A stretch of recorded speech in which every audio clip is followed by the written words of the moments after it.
ये च बुद्धा अतीता च ये च बुद्धा अनागता पचुपन्ना च ये बुद्धा अहं वन्दामि सर्वदा। महाकारुणिक विश्ववंदनीय भगवान तथागत सम्यक संबुद्ध हमारे बुद्धिस्ट लोगों के दिलों के सम्राट Bodhisattva Bharat Ratna symbol of knowledge doctor बाबा साहब भीमराव आंबेडकर, यहाँ उपस्थित हमारे श्रद्धावान उपासक उपासिकाएं और हमारे पूजनीय पदम प्रज्ञाबोधि, उनके चरणों में सादर प्रणाम वंदन। आज के इस प्रसंग पर आप सबने हमें निमंत्रित किया और हमारे जो पूज्य गुरुजी हैं उन्होंने मुझे ये धम्म देशना देने के लिए मुझे प्रेरित किया। तो एक प्रसंग, एक दुख का प्रसंग है ये, लेकिन फिर भी मैं जो बात करूंगा वो इस प्रसंग के अनुसंधान में नहीं करूंगा, क्योंकि बहुत दिनों से एक प्रकार का प्रसंग हम अटेंड करते आए हैं। हमारे पूज्य गुरुवर्य हैं, वो इस प्रसंग के अनुसंधान में आपको थोड़ी बात करेंगे। तो आज मैं आपको जो बात करने जा रहा हूं वो ये है कि हम बाबा साहब के अनुयायी हैं, हम बुद्धिज्म के, बुद्ध के धम्म के अनुयायी हैं। तो बाबा साहब का जो मिशन है, जो उनका ख्वाब है, वो किस तरह से पूरा हो सकता है?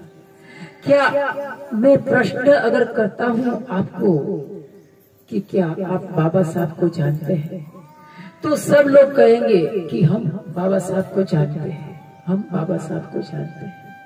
लेकिन मैं कहता हूं कि आप बाबा साहब को नहीं जानते, आप बाबा साहब को मानते हैं, जानते नहीं है, क्योंकि उन्होंने जो ख्वाब देखा था वो आपने नहीं देखा है। अगर आपने वो ख्वाब देखा होता तो बाबा साहब का ख्वाब पूरा हो सकता था, बहुत जल्दी हो सकता था। ख्वाब देखने के लिए आपके भीतर एक अभिप्सा चाहिए, ख्वाब देखने के लिए एक प्यास चाहिए। कोई बातें दृष्टांत से अच्छी तरह से समझ में आ जाती। रोज रात को सोते हैं तो हम ज्यादातर कोई लोग पानी पीकर सोते हैं, खाना खाकर सोते हैं। तो एक दिन अगर हम खाना खाए बगैर, पानी पिए बगैर सो जाते हैं तो कैसा ख्वाब आएगा? ख्वाब कैसा आएगा? ऐसा लगेगा कि मैं घड़ा भर के पानी पी रहा हूँ और किचन में बैठ के बहुत सारा खाना खा रहा हूँ, क्योंकि उसकी जरूरियात थी, उसका अभाव था। तो एक मानसिक, एक साइकोलॉजी असर होता है। जो ख्वाब, जो प्यास आपको लगती है उसका ख्वाब आता है। बाबा साहब ने वो ख्वाब देखा था क्योंकि उनको प्यास थी, उनको भूख थी अपना समाज की, उनको चिंता थी। हम सिर्फ जो बाबा साहब ने ख्वाब देखा था उसका प्रतिबिंब को हम रजू कर रहे हैं, हमने वो ख्वाब नहीं देखा। तो किस तरह से बुद्धिज्म को हम आगे बढ़ा सकते हैं, किस तरह से हम बाबा साहब के ख्वाब को पूरा हो सकता है, इसके बाद इसके अनुसंधान में थोड़ी बात करूंगा। तो पहला याद रखें कि जो हमारा समाज है, बुद्धिस्ट समाज है, हर समाज तीन ग्रुप में बटा होता है। एक तो समाज का बहुत धनपति वर्ग होता है, हाई प्रोफाइल वर्ग होता है, संपत्तिवान वर्ग होता है। दूसरा एक वर्ग जो कि गरीब होता है, जो अभाव में जीता है, और एक मध्यम वर्ग होता है। ये 3 वर्गों में हर एक समाज बटा होता है। जो हाई प्रोफाइल वर्ग है, जो संपत्तिवान वर्ग है, उसको काम करना है हाई प्रोफाइल वर्ग के लोगों के साथ, उसको काम करना है धन संपत्तिवान लोगों के साथ, और जिसके पास धन संपत्ति है, हाई प्रोफाइल लोग हैं, धनपति है, वो हमारे समाज के लोग कम है, उसकी तादाद कम है, जबकि दूसरे समाज के लोग ज्यादा, संपत्तिवान लोगों की तादाद ज्यादा है। तो होता यह है कि हमारे लोग धनपति, संपत्तिवान लोग, हाई प्रोफाइल लोग 2%, 5% ही है। तो होता यह है कि उसको काम करना है बहुमती के साथ, बहुमती के लोग, हाई प्रोफाइल लोग दूसरे समाज के हैं। तो जो संपत्तिवान लोग हैं हमारे समाज के, वो असलामती के भय से पीड़ित होते हैं। उन्हें जीना है अपने परिवार की सुरक्षा के लिए, वो असलामती महसूस करता है, वो बहुमती से वो हिप्नोटाइज हो जाता है, और वो बुद्धिज्म और बाबा साहब के प्रति वो उपेक्षित हो जाता है। वैचारिक मतभेद जन्म लेता है बाबा साहब और बुद्धिज्म के प्रति। बुद्धिज्म को जो हाई प्रोफाइल लोग हैं, जो संपत्तिवान लोग हैं, धनपति है, उनका सहयोग जैसा मिलना चाहिए वैसा नहीं मिलता। दूसरी तरफ जो गरीब वर्ग है, जो अभाव में जीता है, ये मेरा कहने का मतलब ये नहीं है कि मैं 100% सही ही हूँ, ऐसा नहीं मैं कहता हूँ। एक मेरा दृष्टि है, मेरा ओपिनियन है, मैंने थोड़ा ऐसा महसूस किया है जो आपके सामने में रजू कर रहा हूँ। जो अभाव में जीते हैं गरीब लोग, उसका सहयोग नहीं मिल रहा है बुद्धिज्म को, क्योंकि वो प्रलोभन में आ जाते हैं। वो प्रलोभन के मारे, लोभ के मारे बुद्धिज्म और बाबा साहब के प्रति उपेक्षित रहते हैं। तो ये 2 वर्ग का जिस तरह का सहयोग मिलना चाहिए बुद्धिज्म को, उस तरह का सहयोग नहीं मिलता है। तो ये छोटी सी बात थी, मैंने आपको बताई कि जो 3 वर्ग है उसका अगर सहयोग अच्छी तरह से मिलता है बुद्धिज्म को और बाबा साहब के मिशन को, तो निश्चित ही बाबा साहब का मिशन पूरा होगा। अब हम बात करते हैं दान के ऊपर। भगवान तथागत बुद्ध ने 10 पारमिता की बात की। शायद आप में से कितने लोग जानते हैं 10 पारमिता के बारे में? कितने लोग जानते हैं? हाथ ऊपर करिए 10 पारमिता के बारे में। हाथ ऊपर करिए, कोई जानता है 10 पारमिता?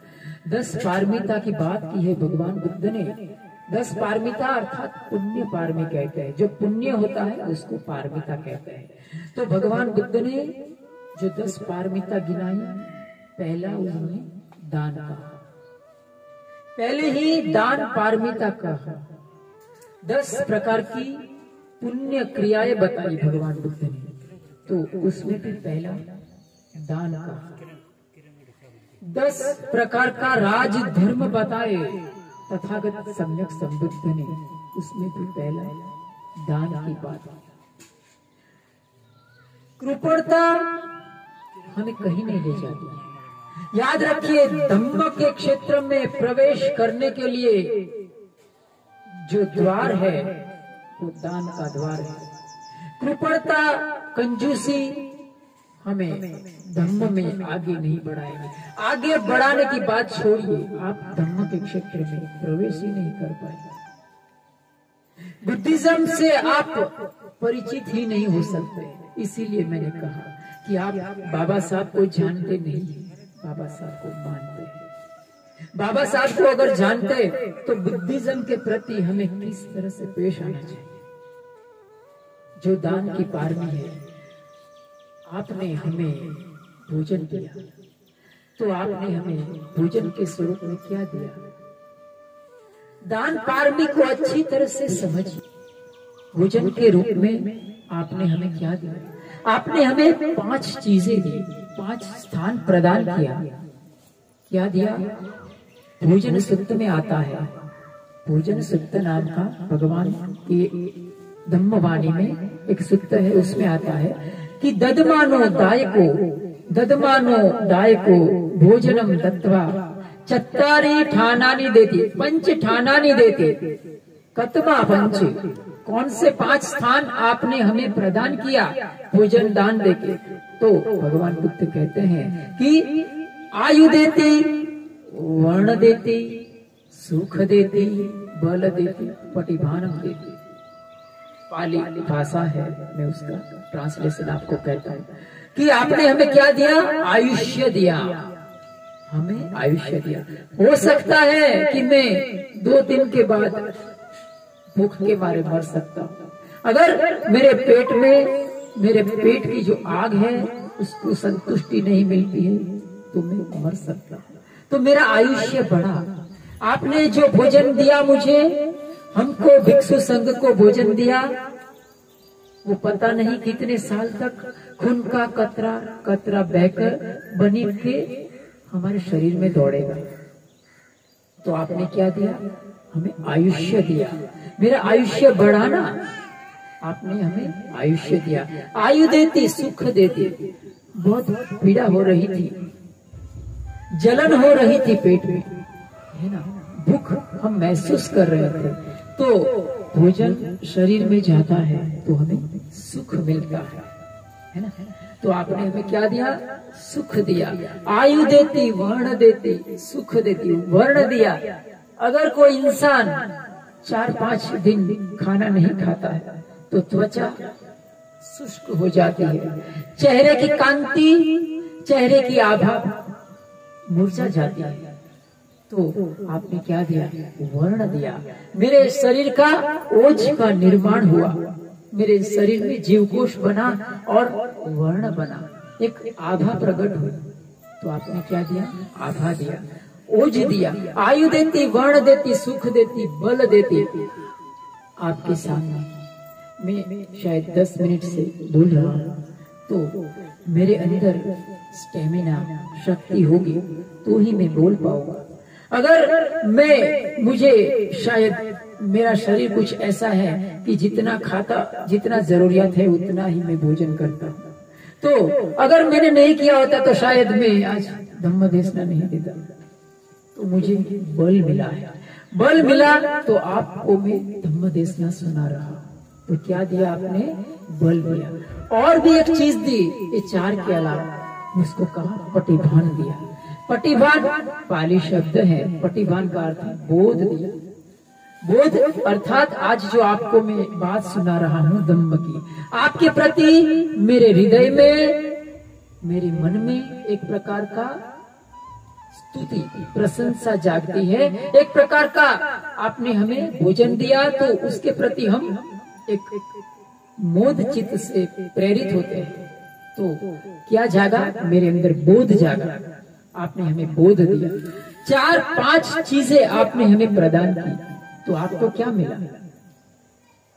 आपको क्या मिला? यही समझना है कि हमें क्या मिला। तो भगवान बुद्ध कहते हैं कि आयु देती, आयुष्य भागी होती, सुखम देती, सुखस्य भागी होती, वणम देती, वणस्य भागी होती, बलम देती, बलस्य भागी होती, पटिभानम देती, पटिभानस्य भागी होती। आप भागीदार बनते हैं। आपने जो दिया वो आपने भी प्राप्त किया। जो हम देते हैं उसी को हम प्राप्त करते हैं। कैसा प्राप्त करते हैं? जैसा दिया वैसा ही प्राप्त करते हैं क्या? वैसा ही प्राप्त करेंगे क्या? नहीं। आप कैसा प्राप्त करेंगे? दिवस्वा मनुष्यस्वा आयुम दत्वा आयुष्य भागी होती, दिवस्वा मनुष्यस्वा। देवों जैसा आयुष्य, देवों जैसा वर्ण, देवों जैसा बल, देवों जैसा सुख, देवों जैसा ओज, प्रतिभा और उनके जैसा बोध आप भी प्राप्त करेंगे। ये धम्मवाणी में लिखा है, धम्मवाणी के अनुसार मैं बोल रहा हूं। तो एक बात हमेशा समझना कि हम क्यों भोजन दान दे रहे हैं, हम किसी को दान क्यों दे रहे हैं। ये बात अगर अच्छी तरह से समझ में आती है तो हमारा समाज, हमारा धम्म है, वो यकीनन प्रगति के पंथ पर आगे बढ़ सकता है। संसार की कोई भी क्रिया ऐसी नहीं है कि जिसका कोई प्रतिक्रिया ना हो। जैसे कि हम एक बॉल को फेंकते हैं दीवार से, वो बॉल दीवार से टकराकर वापस आता है ना। तो संसार की कोई भी क्रिया ऐसी नहीं है कि जिसकी कोई प्रतिक्रिया ना हो।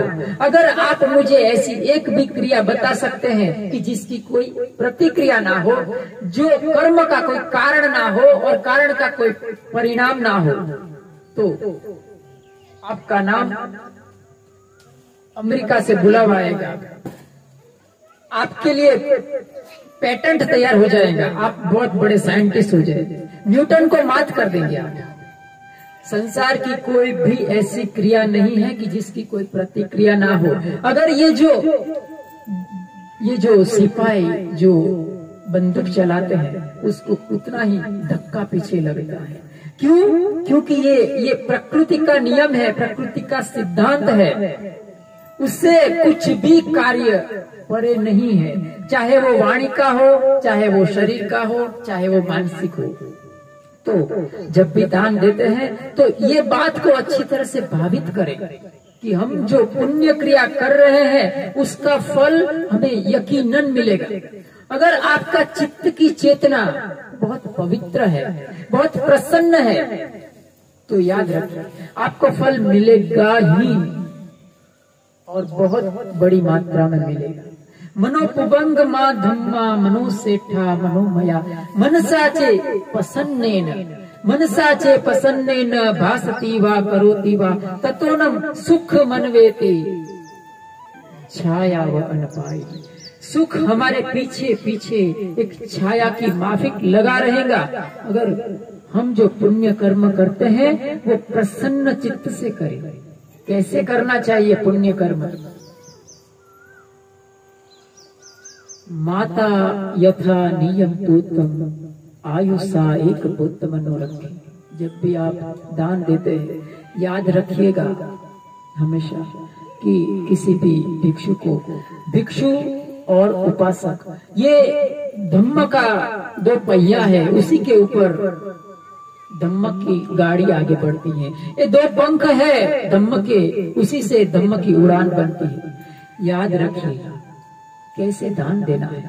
दान देने से पहले आप यही चिंतन मनन करना कि हम पुण्य पारमी के लिए कर रहे हैं। दान देते वक्त यही चिंतन मनन करना कि हम पुण्य पारमी बढ़ाने के लिए कर रहे हैं। बड़े मोद से भिक्षु को भोजन देना।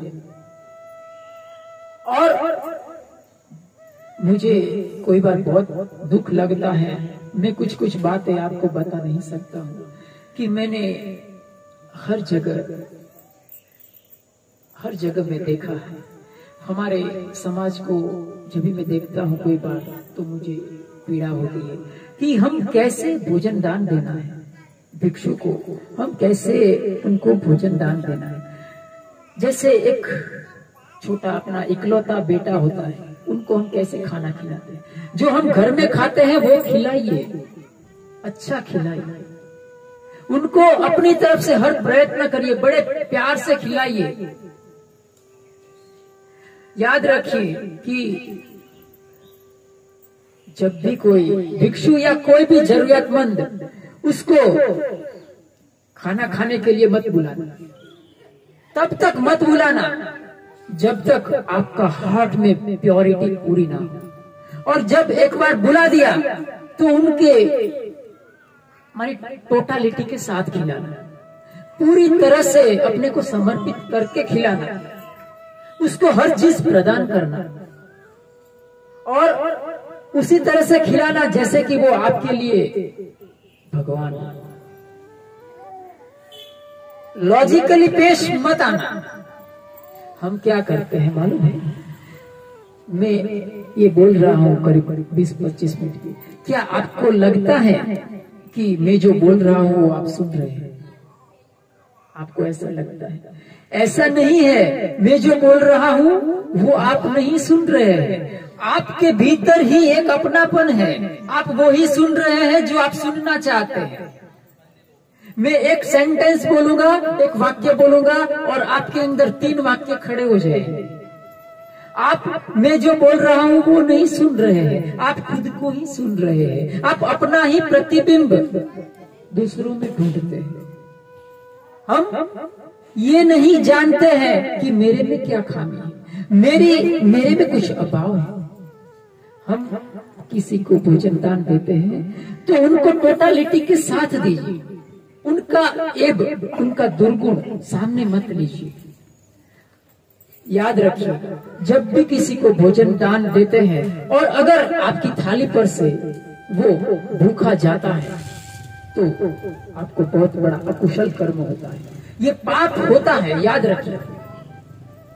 तो जब भी किसी को भोजन दान देना है पूरा टोटलिटी के साथ दीजिए, चाहे जान का दुश्मन भी क्यों ना हो। एक बार घर पर, आपके घर पर थाली पर बैठ गया तो उसको पूरा दिल से खाना खिलाइए। ये एक बुद्धिस्ट होने का संस्कार है।